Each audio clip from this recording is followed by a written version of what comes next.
Mental Health Monday with Mick Coyle. Radio City Talk. Jake Mills from Chasing the Stigma joining me this afternoon for Mental Health Extra. How are you, Jake? I'm very good. How are you? I'm all right. You've had a very busy day so far. I have.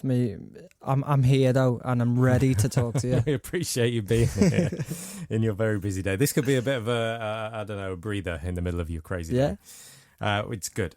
So we're going to start this afternoon with Theresa May, who's been chatting to our sister station Metro Radio because she's in the Northeast today. She's failing to back calls for a suicide prevention minister. And families who've lost loved ones say that words aren't good enough. So this has been a key demand of Project 84. They attracted attention earlier this year. Their sculptures were on a central London building. They were above the studio where This Morning is filmed, or was filmed, representing the 84 men that lose their life every week to suicide. Now, on a visit earlier today, the Prime Minister said mental health still is an absolute priority for her government. The issue of mental health, you're right, is absolutely critical for me. It's important for us as a country. For too long, mental health has not been given the attention that it deserves. I'm sure you know the figures. 1 in 4 people will suffer a mental health problem during their lifetime. So we do need to, and that's why we're putting record amounts of money into mental health. It's why we're doing initiatives like gradually rolling out, ensuring that every school has a member of staff who's trained to identify mental health problems, to help young people get the support they need. We have actually been working on a strategy in relation to suicide to try and ensure that we can see a reduction in the number of suicides that take place. Partly that's about what government can do. It's also about what can happen, for example, in the workplace. So I also commissioned two people, Dennis Stevenson and chap from Mind, Paul, to do a piece of work on, for example, mental health in the workplace. Because this is a real issue. Often people who have mental health problems who don't want to talk about their mental health problems, and that can cause them all sorts of difficulties in the workplace, and that can lead to real problems for them, which can sadly have very tragic consequences. So there's a variety of ways in which we're dealing with this, but we've already been putting a focus in policy terms on the issue of suicide. That's Theresa May chatting in Newcastle today. Your reaction to that, Jake? It's just painful to listen to, if I'm being totally honest with you. It's just words again, and this is what you keep hearing is that it's gestures, it's words, it's empty promises, it's promises of things to come. It's not actually anything now on the ground, what's happening. You've got the Project 84, which is exactly what it says. It's 84 men a week who are dying by suicide. We as men, we as people, we as a society can't wait for things to be, we're putting money into this, we're going to roll out. I'm not going to sit here and celebrate the fact that they're going to be making mental health compulsory in schools, because that should be the norm, that should be happening. And again, it's just empty words. It's things that we've heard time and time again without seeing anything practical happening. And we can't afford to just be sitting around and listening to statements again. So we still remain in a place where there's a shadow minister on the other side of the bench, but Theresa May, the Prime Minister, still failing to back those calls for the suicide prevention minister in the government. So when do you see this actually happening? Do you see this actually happening? Well, I didn't hear any reason why it's not. By the way, I didn't hear any reason why she's not doing that. I'd be really interested to hear the reason why you wouldn't. Just because you're working on other things doesn't mean that you can't have something in place now. Will we ever see it? I think we probably will eventually. Because you can't continue to ignore it, and it is becoming such a it's an epidemic now within the country, well, across the world, if we're being totally honest. And I think importantly, more and more people are becoming aware of it. More and more people are being vocal about it and trying to see what is an injustice. It's immoral that we're not doing more about this. We don't need to be repeating this over and over again, but it seems really valid to do it at the moment, particularly looking at men. That suicide is the single biggest killer of men in this country under the age of 50. The single biggest killer of men. And what are we doing about it? Why is it down to the people, the charities, the activists, why is it down to them to do the work when really it doesn't take a great deal of work from a government point of view to be able to implement something that's going to make a difference? That's why I continue to do what I'm doing by building a hub of hope, by bringing support together in one place. It's because it's for that reason. It's for those people who can't afford to wait. A week is a long time, a day is a long time, an hour is a long time for these people. We can't afford to be sitting around and waiting for money to come into place, or for education to be rolled out, or for these positions in schools. We can't afford to wait. We have to act now, and she's just simply not listening. She's simply not acting. Her words meant absolutely nothing then. We'll come back to the idea of what needs to be done, especially maybe within schools and younger ages, before you depart this afternoon. But there is an optimistic figure on the Mental Health Monday podcast this week, a very optimistic figure. Now, we heard from Dr. Sue Martin briefly yesterday in a chat that Mick recorded with her before he went on his holiday. So you can get the full chat, and it is an incredible chat. On the podcast, you just need to search it out. You can find out more online, radiocitytalk.co.uk. But Dr. Sue Martin is now an MBE. She's waiting to get her MBE. Apparently, it's going to be later this year. But her general, and listening to her on the podcast, her general attitude towards her devotion to cheering people up. I mean, that's in its simplest terms. But to use really basic methods to turn people's lives around is inspirational, isn't it? She's an incredible person. It is, and it's so powerful, that idea of using, it's looking at it from a different point of view. It's looking at it from a person-led point of view as well. It's speaking to people like the people, and that's so powerful. It was just, I think even just the interview, it came across not only that passion, but that kind of the calmness, the normality of the conversations that she's having, and how she kind of leads onto that. But again, it's about people like her who, rightly so, is being recognised for the work that she's doing. But if it wasn't for people like her and people who we hear on the show week in, week out, who are doing the work, who are seeing the gaps and seeing how things need to be done and filling those voids themselves, they're the people who are the real heroes, who are making a difference on a day-to-day basis for the people who need it the most. It was a really, really nice interview, though. She made some good points, actually, and it connects quite well to Project 84, where she talks about the roles of men in society, and this old school idea, I suppose, that you have to be a provider and be stable and be an alpha male, and make references having the perfect car and having the perfect house.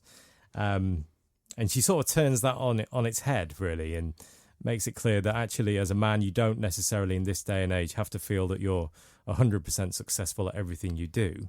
You can find one thing that you're good at, and that's enough to take you through a day sometimes. Yeah, I liked a kind of unapologetic approach to it as well. She talked about the topic in a way that I think a lot of people will skate around, and addressing the fact that, as men, you might have to go in and beat your chest again, and that's going to impact on your position, how you're kind of portrayed.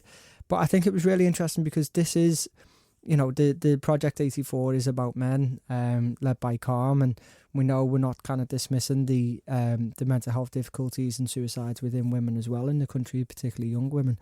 But it's addressing this, as I said, epidemic within men. Why is that? I get asked this all the time. Why men? Why are men struggling with this? And I think it all does come back down to that idea of the perception of what a man is meant to do, what he's meant to achieve, his position within society. I think it comes back down to that fear of, if I talk about this, am I going to make myself vulnerable? Am I going to open myself up to an attack?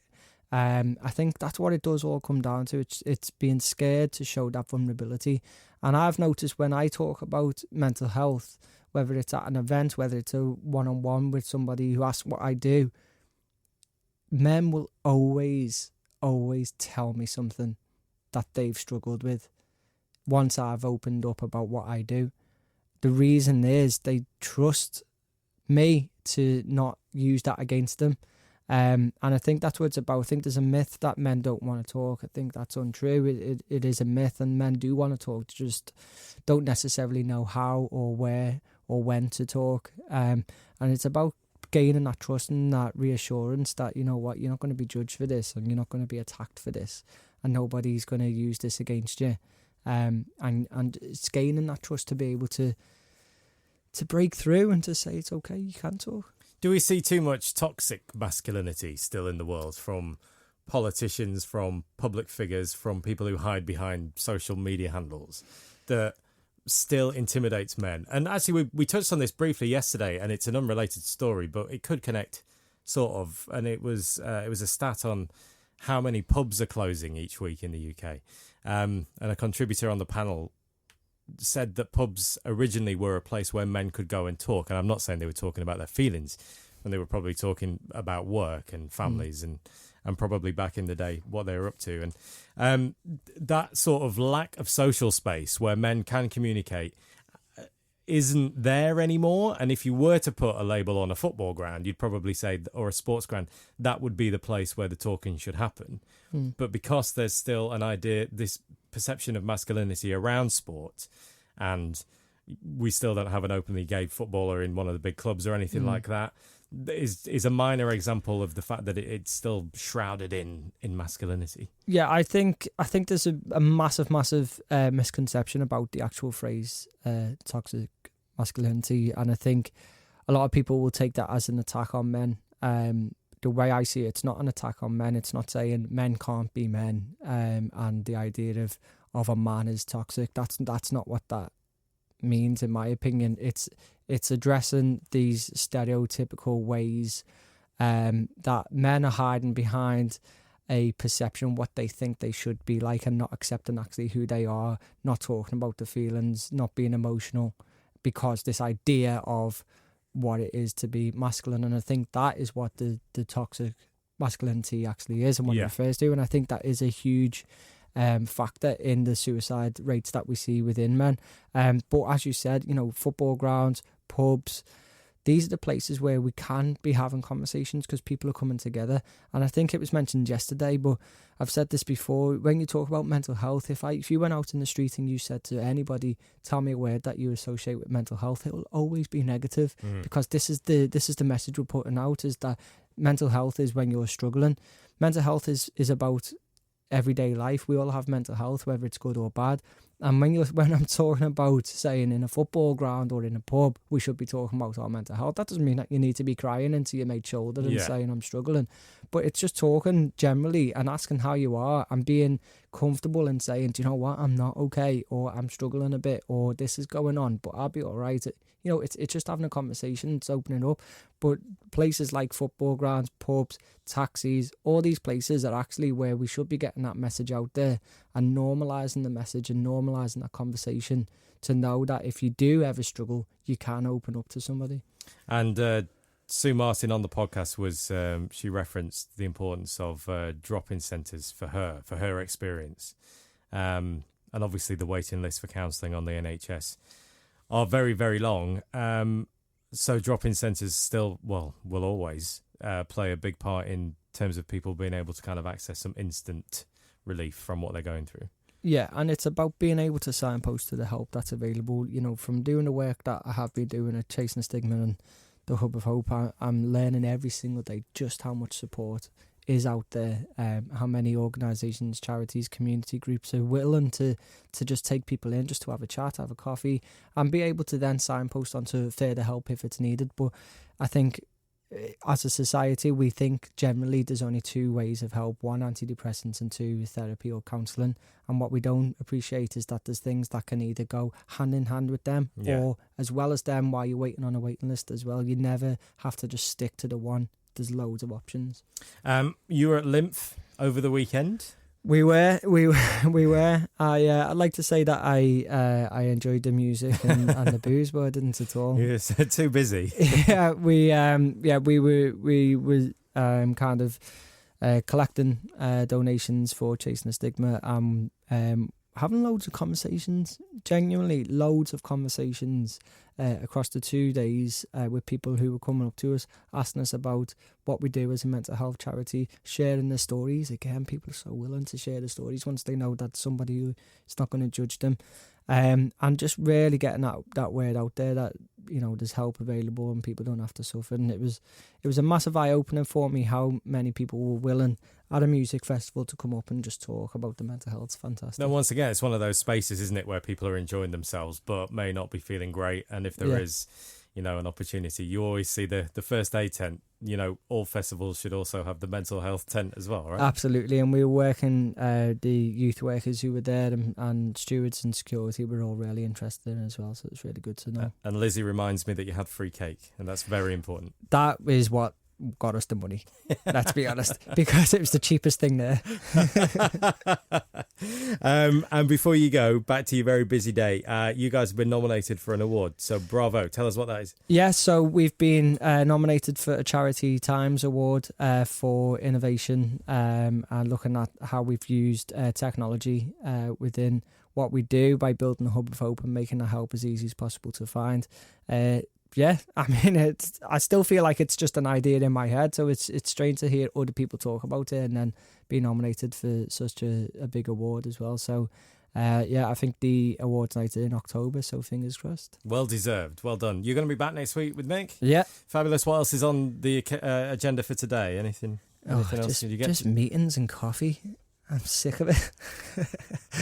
No more coffee. Yeah, no more meetings. You shouldn't be having coffee at this time of day. I'll give you a wait later. Tea. Yeah, all the way. Jake, thank you so much. Remind everyone of the website for us. So it's chaseningstigma.co.uk and hubofhope.co.uk to find local and national support. Mental Health Monday on Radio City Talk with Mick Coyle. Radio City Talk.